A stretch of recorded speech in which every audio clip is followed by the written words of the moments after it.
Kia ora. WIDS Auckland 2020 is an online series of talks from women sharing their stories about their work and career contributions across many industries and in academia. WIDS Auckland is an independent event organised by the University of Auckland Faculty of Engineering to coincide with the annual Global Women in Data Science Conference. I'm Rosalind Archer, a WIDS ambassador, and I'm delighted to be sharing these inspiring talks. I'd like to thank the WIDS Auckland sponsors, gold sponsor Stats New Zealand, silver sponsors SAS, the Ministry of Business, Innovation and Employment, Finity Consulting, Servian, Todd Digital and Red Hat. In this presentation, I'm delighted to share some comments with you from Professor Juliet Gerrard. Juliet is well known as the Prime Minister's Chief Science Advisor. She's a Professor of Biochemistry at the University of Auckland. She's going to discuss the role of data in decision-making during the COVID-19 pandemic. Kia ora koutou katoa. Ko Juliet Gerrard toku ingoa, ko o Kaitohutohu Mātanga Pūtaiao Matua, ki te Pirimia. Thank you for the invitation to talk to you today, and sorry not to be able to be there in real life. The wonders of Zoom have been a blessing during lockdown, but I do miss the simple human pleasure of being in a room with others and picking up some audience feedback. I will just have to pretend that you are smiling and nodding as I speak. I'm delighted to say a few words about data in the COVID-19 response. It is hard to think of a time where the strengths and weaknesses of data science was so much to the fore, in a situation where the use and misuse of data had such extraordinary consequences to society. If we start with a global perspective, the COVID-19 pandemic has highlighted the strengths of global science collaboration in uniting to solve a shared problem. And nowhere has this been better illustrated than in the realm of data science.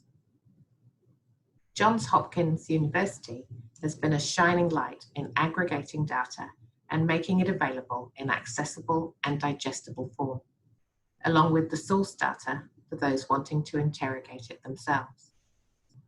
This brilliant resource helped guide analysts to guide governments, including our own.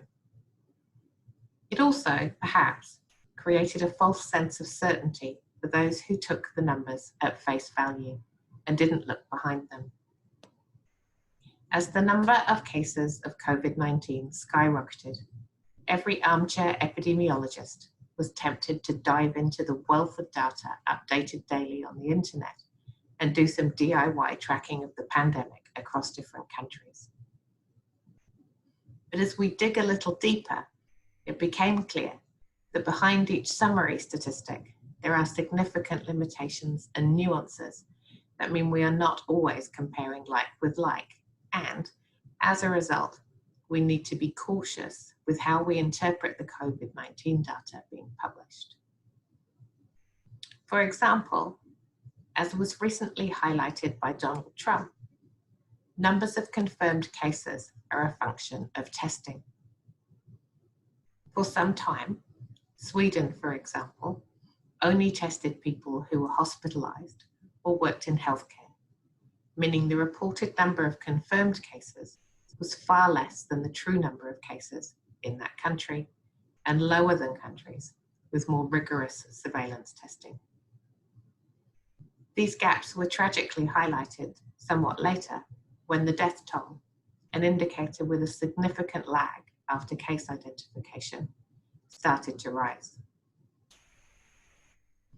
Even comparing the number of deaths between different places isn't as simple as it sounds, as there is variation in how COVID-19 related deaths are reported, as well as considering the age of the infected population. Older people are more likely to die from COVID-19, so an older population may have a higher death rate. It's also important to think about where the country is on their pandemic timeline. Some countries with an overwhelmed healthcare system will be experiencing higher rates of death than those who have not yet reached that point. There are more hooks in the data around COVID-19 deaths are being recorded. Some countries do post-mortem testing for COVID-19, for example, Italy, and assign it as the cause of death if it is present, while others are not doing this as a routine practice, for example, Germany. This will create an artificial difference in mortality rates, especially once the healthcare system is overwhelmed and not everyone is being tested. Depending on how cause of death is recorded, there will be very different rates of mortality associated with this infection. Was the cause of death COVID-19, or did the person die of pre-existing health issues with COVID-19? Many people are dying with COVID-19, but not necessarily of COVID-19. And people account for this subtly differently in their reporting. Excess deaths over the average of previous years goes some way to addressing this gap. But there's a significant lag on accessing these data, which are reported long after the policy decisions have had to be made. Another pattern that raises alarm bells is an overly consistent number of new cases every day. Rather than reflecting a true flattening of the curve, it may simply indicate that testing capacity has been met, and that is the maximum number of cases that are able to be reported in one day. There's also variation in who gets reported as a confirmed case. For example, China didn't include asymptomatic infected cases in their early reported case numbers, but later did.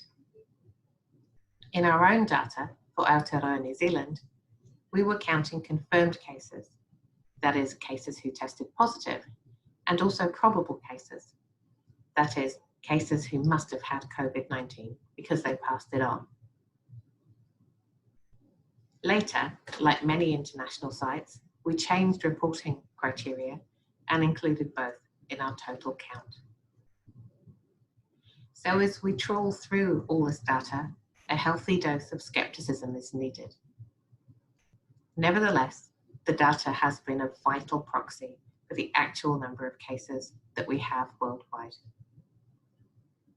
Knowing the number of confirmed cases, deaths, and tests performed internationally, and comparing them to ours here in New Zealand, supported our efforts to track the spread of COVID-19, measure the impact of interventions, and inform decisions about the next steps. Here in Aotearoa, we had a couple of things in our favour. Firstly, a delay in the pandemic reaching our shores, giving us time to adapt our pandemic plan to meet the particular characteristics of the disease we faced, which differed significantly from the prototype flu on which the plan was built. Secondly, a government and key decision makers who have a laser focus on an evidence-informed response and a passion and talent to communicate the evidence. A hat tip there to the Prime Minister and Ashley Bloomfield.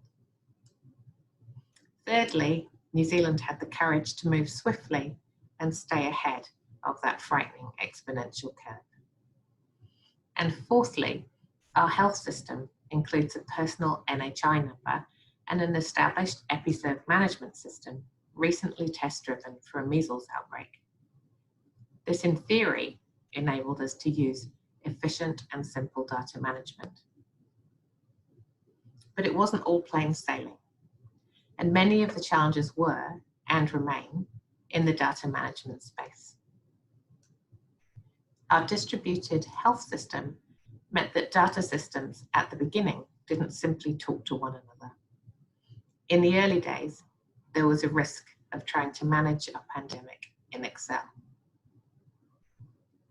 Data collected across DHBs and PHUs had inconsistencies, making it hard for the Ministry of Health to transparently communicate the data in the most useful way until it had implemented a centralized data management system. So these things have been fixed as we go and continue to improve. There have been many lessons learned. But the proof is in the pudding. Currently, we have no community transmission in Aotearoa, in no small part due to a comprehensively data-driven response.